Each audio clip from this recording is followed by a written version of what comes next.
कि हम कृष्ण जी की संतान नहीं है, हम तो मुलायम सिंह की संतान है।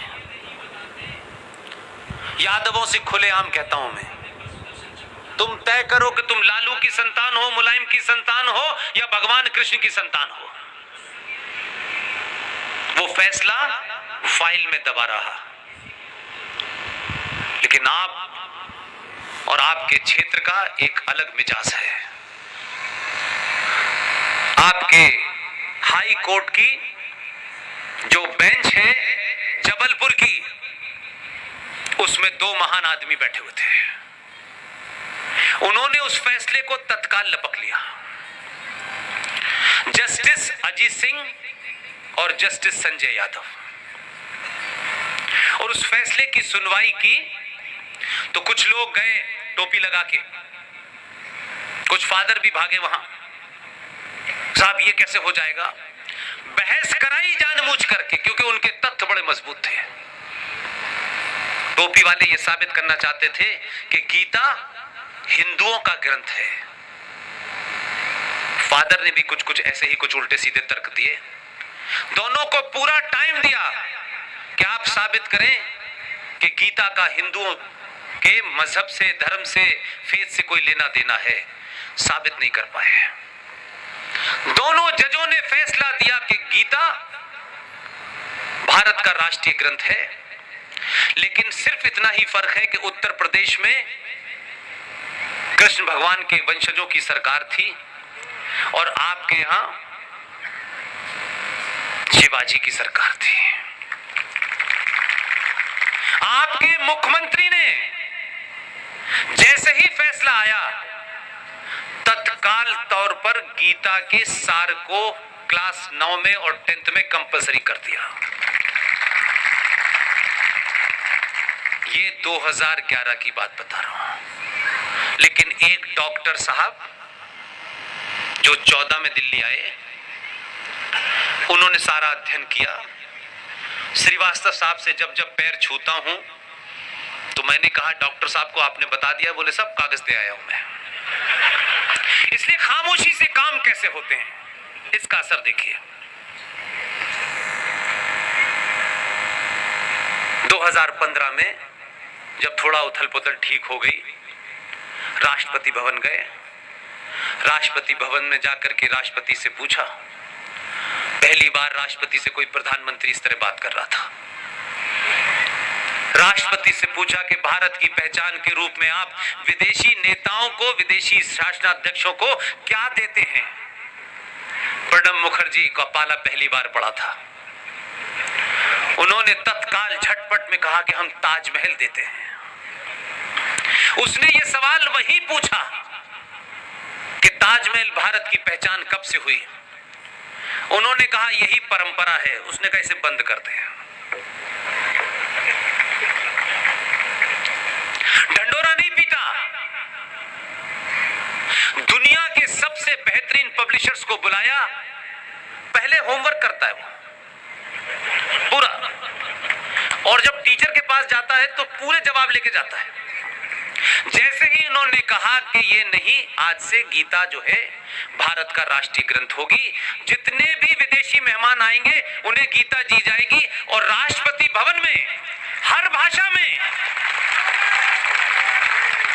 दुनिया की हर भाषा में गीता राष्ट्रपति भवन में छपवा के रखवा दी। 2015 से लगातार विदेशी मेहमानों को गीता उन्हीं की भाषा में बांट रहा है। हमें आदत है किताबें खरीद के ड्राइंग रूम में रखने की, ताकि समाज में ये दबदबा रहे कि ये बहुत पढ़ते हैं। उसने क्या किया? विदेशी लोग, उनको ये बीमारी नहीं है, वो दिखाने के लिए नहीं जीते कि कोई हमारे बारे में क्या कहेगा, इसलिए उनके यहां संकट नहीं होता। जितने विदेशी मेहमानों को दी, उसमें से 72 देशों के राष्ट्राध्यक्षों के ऑफिस में गीता रखी हुई है। ताली बजाने की ये बात नहीं है। आपने दी है तो कहीं तो रखेंगे ही। उन्होंने गीता ली और गीता पढ़ ली, और गीता समझ गए क्या है। पाकिस्तान के बीच में कोई स्ट्राइक हुई। उस स्ट्राइक में भारत का एक जाबाज अभिनंदन नाम का सिपाही उधर की तरफ रह गया, उधर इस्लामिक रिपब्लिक ऑफ पाकिस्तान में। उस वक्त की चर्चाएं आप पाकिस्तान की सुने तो आपको चुटकुले सुनने की जरूरत नहीं होगी। उसको मैंने तो 12 साल काम किया है, तो मैं उनकी नस नस जानता हूं, मुझे पता है। जब उसे पकड़ा तो कहा कि इसको रोक लो और भारत से बार्गेन करो कश्मीर के ऊपर। अभिनंदन को पकड़ के ये वाला कश्मीर लेना चाहते थे। मैंने उस वक्त भी वॉइस ऑफ अमेरिका का एक प्रोग्राम मुझे करना होता था, तब भी मैंने यही कहा। मैंने कहा पाकिस्तान या तो दिवालिया हो गया है, उसे याद है कि नहीं हमारा तो गलती से उधर चला गया है। हमने तो 93,000 पाकिस्तानियों को 2 महीने उठक बैठक। We've helped millions of creators improve their SEO to grow their YouTube channels. TubeBuddy is a platform that helps. कराई है, तब भी हमने कश्मीर वापस नहीं लिया और इज्जत से छोड़ दिया। और जब पाकिस्तान की पार्लियामेंट के सीन आपने देखे कि नहीं देखे, सच बताइएगा, देखे आपने? पाकिस्तान की पार्लियामेंट में अपोजिशन लीडर कह रहा है कि अभिनंदन को जब हमने पकड़ा तो हमारा आर्मी चीफ उसके माथे पे पसीना आ रहा था और वो कह रहा था कि खुदा के वास्ते हमारा साथ दीजिए, इसे छोड़ दीजिए, 9 बजे तक छोड़ दीजिए, भारत हमला करने वाला है। ये उनके पार्लियामेंट में बयान था। मैं उस वक्त भी यही कह रहा था कि ये अभिनंदन को छुएंगे भी नहीं, क्योंकि चचा का फोन आ गया था।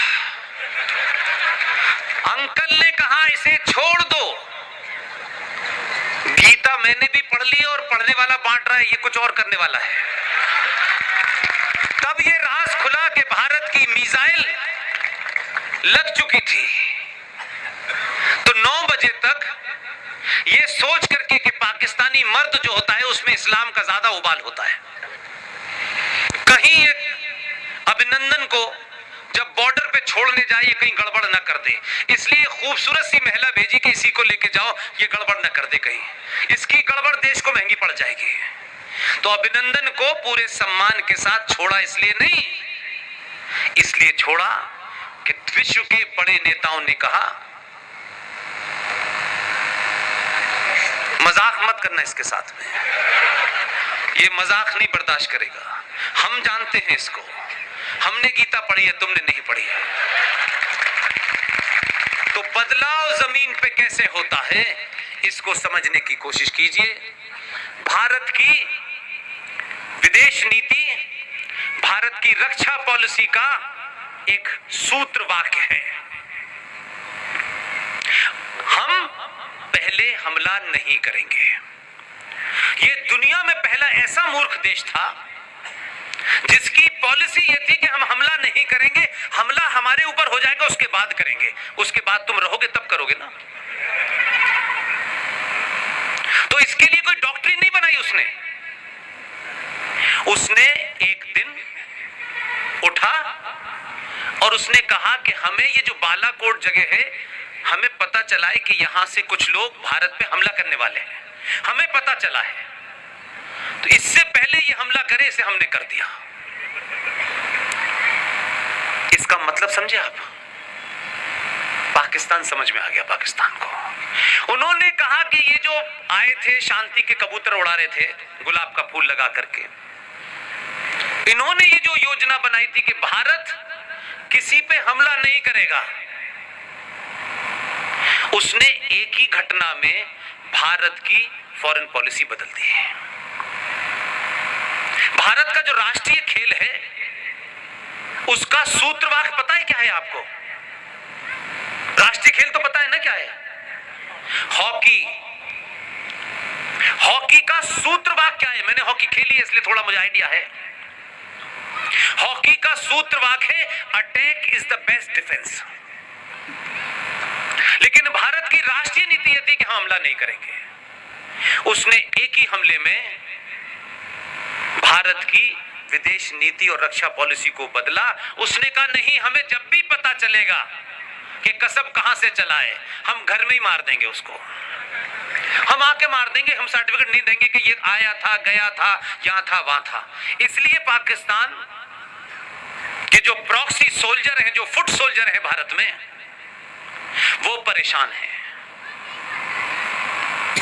इसलिए उत्तर प्रदेश का मुख्यमंत्री ढूंढता है